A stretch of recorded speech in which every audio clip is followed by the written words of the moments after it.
শব্দে এত শক্তি আছে যে কারোর মনে এতটা আঘাত দিতে পারে যে সে হয়তো জীবনে আর কখনো এগোতেই পারল না। তাহলে এই শব্দের প্রয়োগ খুব ভেবেচিন্তে করবেন। এবং এই শব্দের মতোই হলো নীরবতা।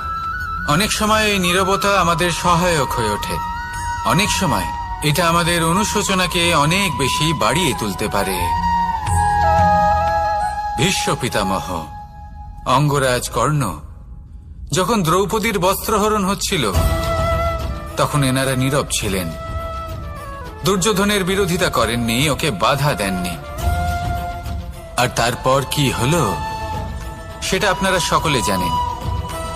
দেখতে গেলে নীরবতা চুপ করে থাকা, কিন্তু যদি কোনো দুষ্টের সামনে চুপ করে থাকেন, যদি তার বিরোধিতা না করতে পারেন, তাহলে এই নীরবতাই অনেক বড় পাপের আকার ধারণ করে। মনে রাখবেন, আর আমার সাথে ভালোবেসে